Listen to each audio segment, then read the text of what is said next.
kumpulan kami akan membentangkan tokoh ilmuwan Islam iaitu Al-Biruni. Nama penuh beliau ialah Abu Raihan Muhammad bin Ahmad Al-Biruni dan beliau berasal daripada keluarga tajik. Beliau dilahirkan pada bulan Zulhijjah 362 Hijrah bersamaan 4 September 973 Masihi. Tempat lahir Al-Biruni adalah di Khawarizm, di mana hari ini dikenali sebagai Uzbekistan. Beliau digelar sebagai Al-Biruni yang bermaksud asing. Ini kerana tempat kelahirannya yang ketika itu dihaskan untuk pemukiman bagi orang asing. Maka atas alasan inilah yang menyebabkan Abu Raihan dikenali sebagai Al-Biruni. Ilmuwan Islam ini dikenali kerana sikapnya yang cintakan ilmu dan rajin membaca serta menulis ketika usia remajanya. Ketika beliau berusia 17 tahun, beliau telah menunjukkan ciri-ciri seorang ilmuwan apabila beliau dapat mengira garis latitude bagi khat Khawarizm dengan menggunakan altitude maksimal matahari. Pada usia 22 tahun pula, beliau telah pun mempunyai kajian bertulis yang bertajuk kartografi, iaitu merupakan cara pemetaan geografi bumi pada sudut datar. Semangat dan kebijaksanaan Al-Biruni ini telah diangkat oleh ilmuwan barat, iaitu Max Meyerhoff yang menyatakan Al-Biruni bukan sahaja ilmuwan biasa. Ini kerana beliau merupakan pakar astronomi, matematik, ahli fizik, cendekiawan, penulis ensiklopedia, ahli falsafah, ahli astrologi, pengembara, ahli farmasi, ahli geografi dan juga merupakan seorang guru. Tokoh dan ilmuwan besar ini akhirnya menghadap ilahi pada 13 Disember 1048 Masihi, di mana usianya ketika itu ialah 75 tahun di Ghazna yang kini adalah wilayah Afghanistan.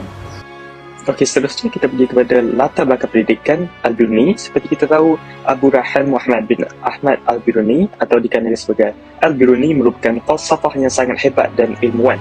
Dari mana ilmunya itu diperolehi? Al-Biruni mempelajari matematik dan astronomi daripada Abu Nasr Mansur atau nama penuh beliau adalah Abu Nasr Mansur bin Ali ibnu Iraq yang merupakan seorang ahli matematik yang terkemuka pada tahun 1000-an. So, Al-Biruni merupakan rakan pelajar kepada ahli falsafah dan pakar perubatan Ibnu Sina dan nama penuh beliau Abu Ali Al-Husain ibnu Abdullah ibnu Hasan yang merupakan pakar sejarah, pakar falsafah dan juga pakar etik. Beliau belajar di satu universiti dan pusat sains yang ditubuhkan oleh putera Abu Al-Abbas Ma'mun Khawarazm Shah. Beliau telah mengembara ke India dengan Mahmud dari Ghazni dan menemani beliau dalam kempen ketenteraannya di sana, mempelajari bahasa, falsafah dan agama mereka dan menulis buku mengenainya. Beliau juga berhubung rapat dengan para saudagar Kristian Syria. Tujuannya adalah untuk mempelajari nama-nama orang Yunani serta sebutan dan ejaan istilah perubatan yang betul. Dia juga mengetahui bahasa Yunani. Dia menulis bukunya dalam bahasa Persia dan bahasa Arab. Antara karya Al-Biruni yang terkenal adalah berkaitan dengan ilmu astronomi dan masih menjadi rujukan sehingga ke hari ini ialah Kanun Al-Mas'udi. Kanun Al-Mas'udi ini adalah sebuah ensiklopedia yang mengandungi penemuan astronomi pada ketika itu dengan terperinci. Ensiklopedia ini telah dipersembahkan kepada Sultan Mas'ud Mahmud yang memerintah pada zaman itu. Poin utamanya adalah kepada astronomi dan menyelidiki ciri-ciri kedudukan peranan matahari, bulan dan bintang. Dalam kitab ini, beliau telah membuktikan bahawa bumi, bintang dan planet adalah bulat, sama ada yang bergerak maupun tidak bergerak dan berputar mengelilingi matahari dan bulan mengikut paksinya, dan gerakan peredaran bumi yang mengelilingi matahari dalam setahun. Beliau juga memperkenalkan konsep bahawa bumi mempunyai daya tarikan atau graviti yang menarik objek ke pusatnya. Menurut Al-Biruni, ini merupakan satu bukti bahawa bumi berputar pada paksinya. Buktinya adalah terjadinya siang dan malam melihat matahari, bulan dan bintang, dan matahari terbit di timur dan terbenam di barat.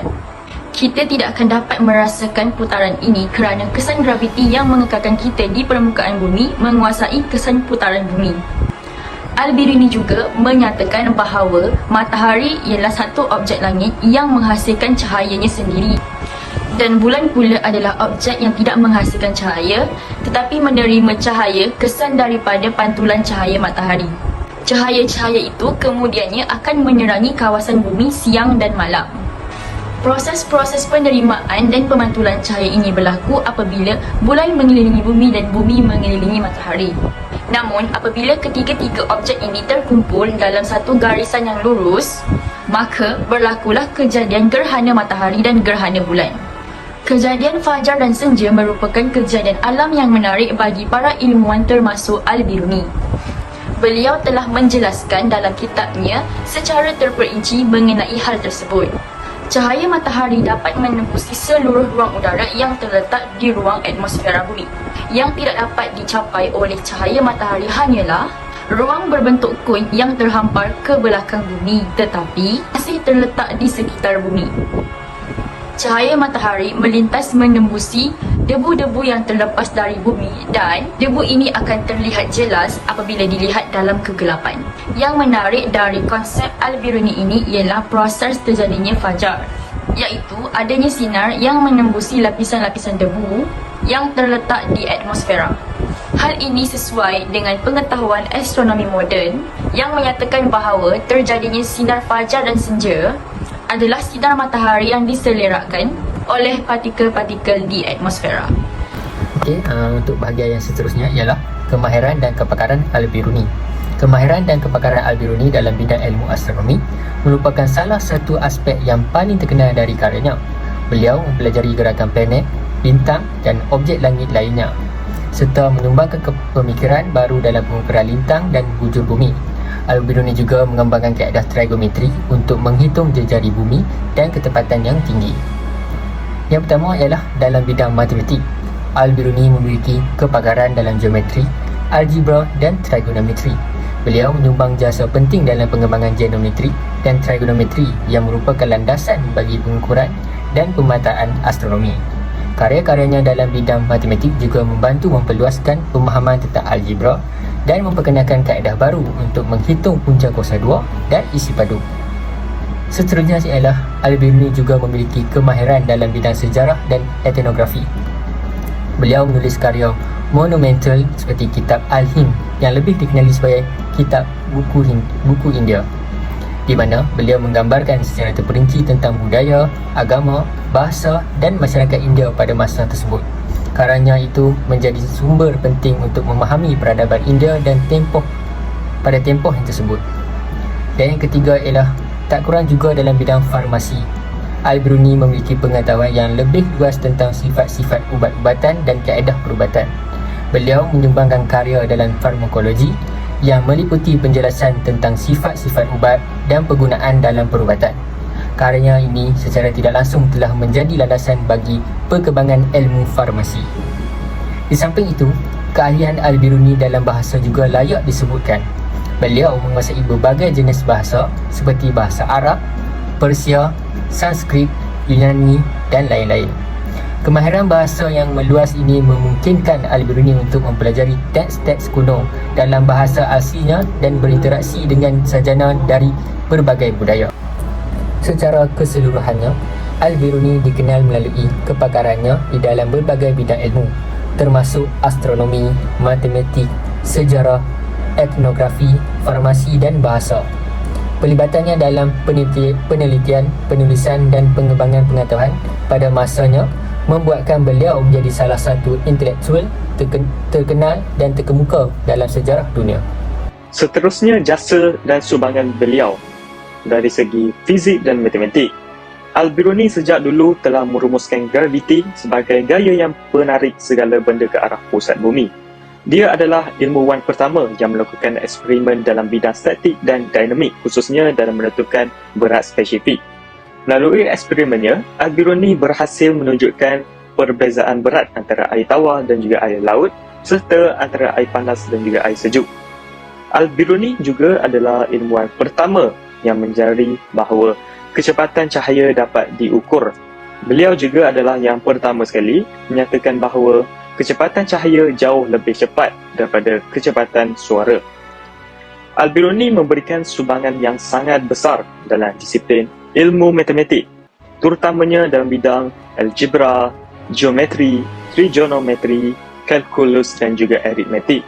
Dalam bidang geometri, Al-Biruni adalah pelopor dalam merumuskan cara untuk menggambarkan permukaan bola dan juga menghitung diameter bumi dengan rumus-rumus matematik. Al-Biruni juga mahir dalam menggunakan rumus-rumus trigonometri. Al-Biruni dia yang orang pertama memperkenalkan konsep tangen dan kontangen. Dia juga menggunakan prinsip-prinsip geometri untuk membuktikan rumus-rumus kalkulus yang ditemukan oleh Sabit bin Qurrah. Penemuan ini kemudian hari telah wartakan sebagai temuan Isaac Newton oleh dunia barat. Selain itu, Al-Biruni juga dia menulis beberapa buku tentang aritmetik. Dia juga telah memaparkan sejarah angka India dan perpindahannya ke Arab serta perkembangan seterusnya. Sumbangan terbesar beliau adalah pemikirannya dalam bidang matematik, iaitu konsep besar sudut segitiga 180 darjah dan menilaikan pi adalah 3.14 dan nilai 0.8 untuk sin 40. Selain itu, dalam Al-Qanun, Al-Biruni menyajikan data-data matematik yang menggunakan segitiga sama kaki yang dibuat daripada lempengan yang panjang yang dilakukan dengan bentuk geometri secara teratur ataupun simetri. Sumbangan Al-Biruni dalam bidang astronomi. Segala penemuannya dalam bidang astronomi ditulis dalam satu karya terbesarnya, iaitu Kanon Al-Mas'udi.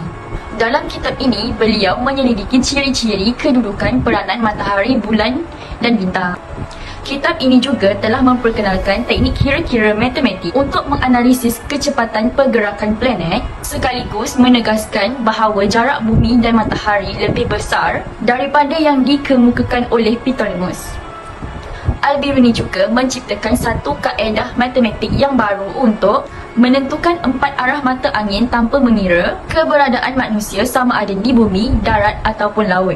Al-Biruni telah memperkenalkan kaedah pemerhatian astronomi yang baru, disebut sebagai pemerhatian titik 3. Sebelum era Al-Biruni, para astronomi menggunakan kaedah Hipparchus yang secara relatifnya tidak tepat, iaitu menggunakan tempoh antara musim untuk menghitung pelbagai parameter yang berkaitan dengan matahari. Al-Biruni juga menciptakan hodometer sederhana dan kalender lunisolar mekanik pertama yang merupakan contoh awal dari mesin memproses data. Hasil daripada penciptaan pelbagai jenis peralatan, Al-Biruni dapat menentukan kiblat walau di mana-mana di muka bumi dan menentukan waktu solat secara tepat. Idea dan penjelasan mengenai tabung observasi telah ditemukan dalam sebuah karya Al-Biruni. Walaupun tabung observasi sederhana ini tidak menggunakan sebarang lensa, namun membolehkan beliau memfokuskan pengamatannya pada sesebuah bahagian langit dengan menyingkirkan gangguan-gangguan cahaya. Kaedah tabung observasi ini kemudiannya diambil oleh para ilmuwan selepasnya dan turut memberi pengaruh kepada perkembangan teleskop moden. Saya akan menerangkan tentang sumbangan Al-Biruni dalam ilmu geografi. Al-Biruni banyak memberi sumbangan dalam ilmu-ilmu bumi, iaitu geografi. Atas jasa-jasanya dalam bidang perpetaan, beliau dinobatkan sebagai bapa geografi. Al-Biruni juga memberikan sumbangan yang sangat banyak dalam bidang ilmu kartografi, geografi, geologi dan mineralogi. Pada usianya 17 tahun, Al-Biruni telah menghitung ketinggian kota Kut di Khwarazm. Dia juga telah memecahkan persamaan geografi yang rumit untuk menghitung diameter bumi. Hasil perhitungannya iaitu 6.339 km hanya meleset sebanyak 16.8 km daripada hasil perhitungan moden iaitu 6.356 km. Sementara para ilmuwan terdahulu telah menghitung diameter bumi dengan mengamati matahari secara terus-menerus dari dua lokasi yang berbeza, Al-Biruni telah mengembangkan kaedah baru dengan kira-kira trigonometri berdasarkan sudut antara suatu tempat di dataran rendah dengan puncak gunung yang menghasilkan perhitungan yang lebih tepat dan memungkinkan untuk dikira oleh seseorang sahaja dari satu lokasi. Al-Biruni dikenal sebagai ilmuwan yang paling arif dalam soal memetakan kota-kota dan mengukur jarak di antara satu sama lain. Buku Al-Kanun Al-Mas'udiyya mencantumkan koordinat lebih dari 600 tempat di dunia. Beliau seringkali menggabungkan hasil pengamatan astronomi dengan perhitungan matematik dalam mengembangkan kaedah-kaedah untuk menentukan lokasi secara tepat. Teknik-teknik yang serupa juga digunakannya untuk mengukur ketinggian gunung, kedalaman lembah dan luas horizon. Dalam bidang geologi pula, Al-Biruni memberikan banyak sumbangan dalam menentukan masa lalu sebuah negeri.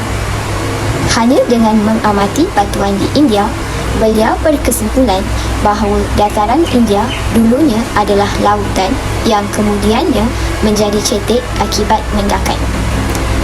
Beliau juga menjelaskan bagaimana Jazirah Arab dahulunya pernah tenggelam di bawah laut dengan mengamati bekas-bekasnya pada batu dan karang.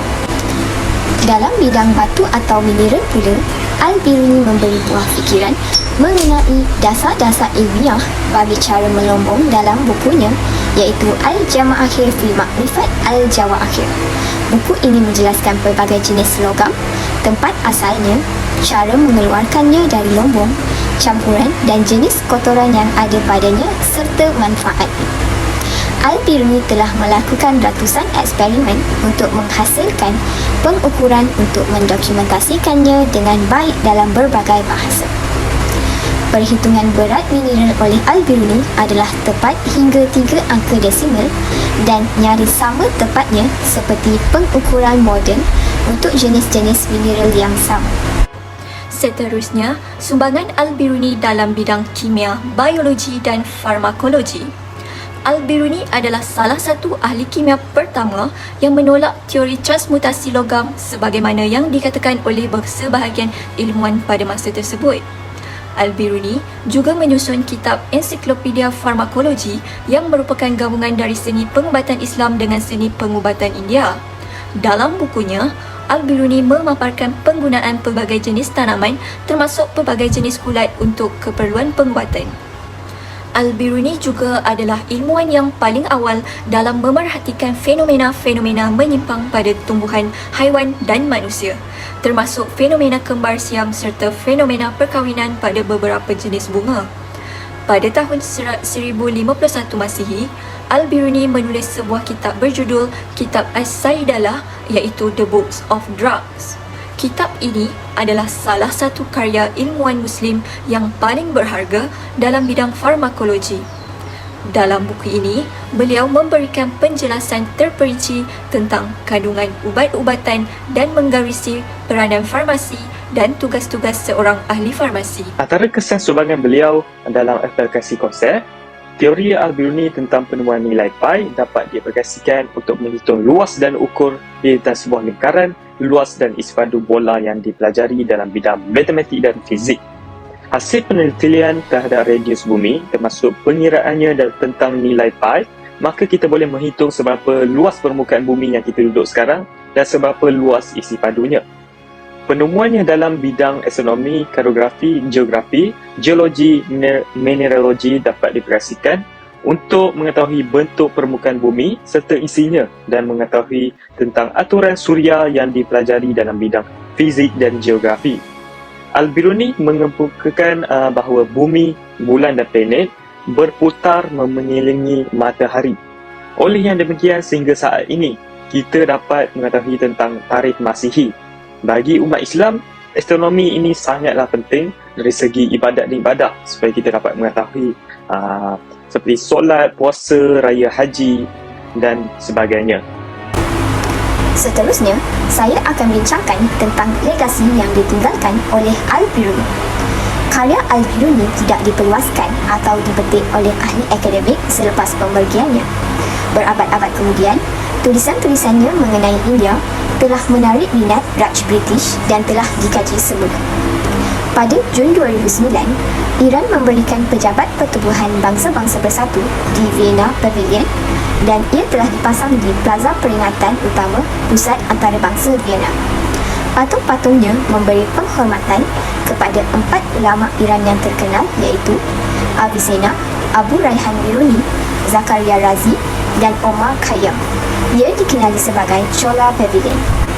Sebagai penghormatan kepadanya, kawah bulan Al-Biruni dan asteroid 9936 Al-Biruni dinamakan sempena namanya.